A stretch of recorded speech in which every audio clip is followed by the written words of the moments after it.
আখি, এই আখি, আখি, উঠো, উঠো, উঠো, আরে উঠো। ঘুমাইতে দাও তো। আরে উঠো তুমি। জানো আরে আমি তো বুঝতেছি না, তুমি উঠো তো, একটু উঠো, উঠো, উঠো, উঠো। কার সাথে কথা বলতেছি আমি? তুমি কি আমার কথা শুনতে পাচ্ছ?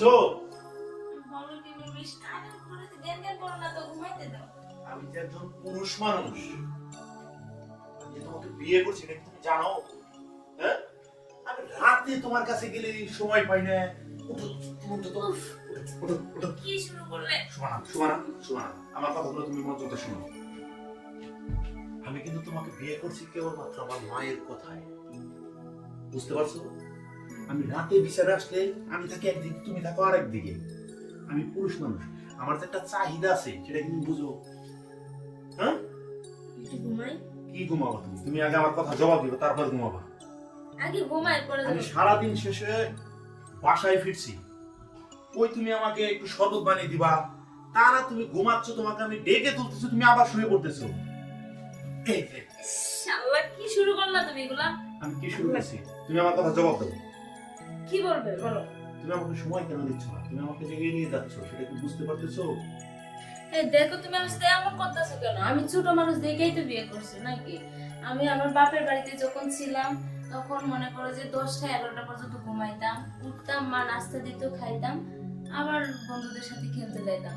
এখানে আসার পর থেকে কোনো মতেই শান্তি পাইতাছি না, একটু বাইরে যাইতে দাও না, মানে দরজার বাইরে যাইতে দাও না, কারোর সাথে খেলতে দাও না, তাহলে আমি কি করবো ঘুম ছাড়া? এগুলো তুমি কি বলতেছো? তোমার যে এখন বিয়ে হয়েছে, আমি যে তোমার হাজবেন্ড, আমাদের যে একটা মধুর সম্পর্ক আছে সেটা তুমি ভুলে গিয়েছো। আর এখন তুমি একটা ঘরের স্ত্রী, তুমি বাইরের বাচ্চাদের সাথে কেন খেলতে যাবা? এটা কি ধরনের আচরণ? আমি তো আমার বাপের বাড়িতে খেলতাম। তোমার বাপের বাড়িতে যখন তুমি খেলতা তখন তো তুমি বিবাহিত ছিলা না, এখন তুমি আরেকজনের স্ত্রী, আমি যেটা বলবো সেটাই হবে। তা না তুমি আছো গম, আমি কি তোমাকে বিয়ে করেছি তুমি ঘুম পারবা আর খাবা, বাচ্চাদের সাথে খেলাধুলা করবা, এই কারণে? হ্যাঁ, আমি ঘুমাবো আর খেলবো, আমি আর কি করবো? দেখো, তুমি যদি তোমার এই সিদ্ধান্তে অটল থাকো তাহলে তোমার সাথে আমার সংসার করা চলবে না। আমি কি বলছি বুঝতে পারছো? এই দেখেন, আপনি যদি সংসার না করতে চান তাহলে আমার বাপের বাড়িতে দিয়ে আসেন না, আবার আগের মতো খেলবো। আরে আমি বলে কি,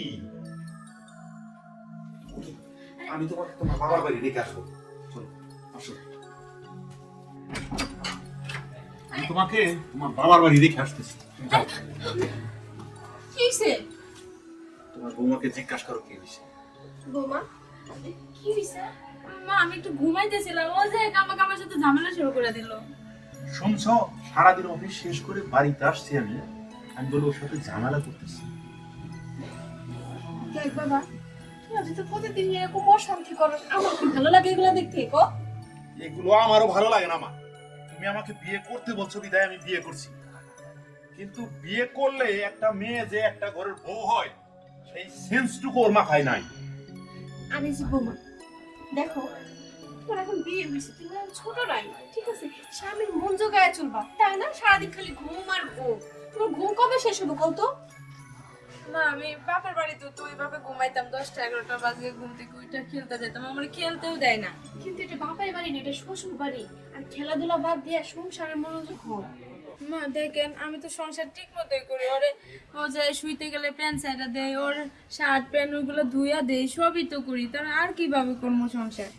তা তো কথা ঠিকই। কি রে বাবা, বধূ তো সমস্ত কাজ কাম করে দেয়, তাহলে কি সমস্যাটা কি? আমারে কবে কি? মা, শুধু এইসব করলেই হয়? আমার জামা কাপড় ধুয়ে দেবো, এই জন্য আমি বিয়ে করছি। একটা স্ত্রীর যে স্বামীর প্রতি কর্তব্য দায়িত্ব আছে সেইটাই ওর মাথায় নাই, এবার শিখাও।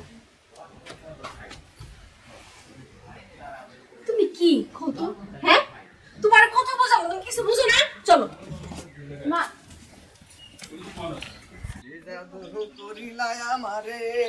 কিরে বন্ধু, তুই যাস? দেওসি না যেভাবে যাইতাছ গা। আর কিছু না, মন মেজাজ ভালো না। কি হয়েছে মন মেজাজ খারাপ? কি হয়েছে তোর কাছে কি? আরে আমার কাছে কইলে তো সমাধান হইব, বুঝছ না কে? তোমার বন্ধু মানুষ, একটা পুরুষ মানুষ বিয়ে করে কি জন্য? একটা পুরুষ মানুষ বিয়ে করে স্বামী স্ত্রী সুখে থাকার লিগে। এই তো তুই পয়েন্টে আসছিস। স্বামী স্ত্রী যদি সুখে থাকার জন্য বিয়ে করা হয়, আমি যে কি কারণ করছি সুখে থাকার জন্য। শুয়ে থাকার লেগে প্রশংসা করার লেগে। আমার বউ সব কিচ্ছু বুঝে না। রাত্রে আমি শুয়ে থাকি একদিকে, সে শুয়ে থাকে আরেক দিকে। আমি যদি হাত ধরি, জেনটা কয় আমার ডিস্টার্ব করে না, আমার ঘুম ধরছে। আমি তো একটা পুরুষ মানুষ, আমার যে একটা চাহিদা আছে, ও সেটা বোঝে না।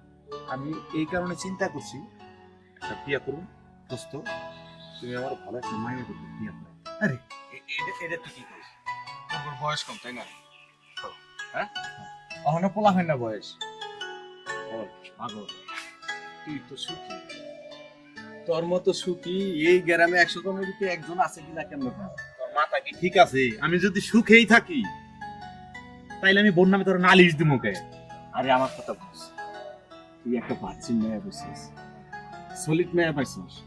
কারণ এখনো ওই সংসারটা জিনিস হিসেবে বুঝো না যে এটা সংসারটা কি। এরকম একটা মাইয়া পাওয়া লাখে একটা মিলে, ভাগ্যর ব্যাপার।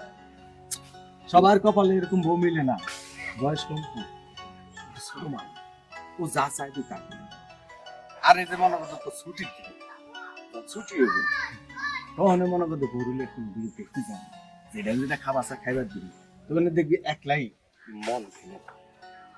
তুই যেটা বলছো সেটা ঠিক আছে, বেশি চালাক থাকলেও সংসার করা অসুবিধা। অসুবিধা মানে একার করতে কাইকে কাইকে তোর দোষ ধরবো, আর হয়তো কিছু বুঝে না।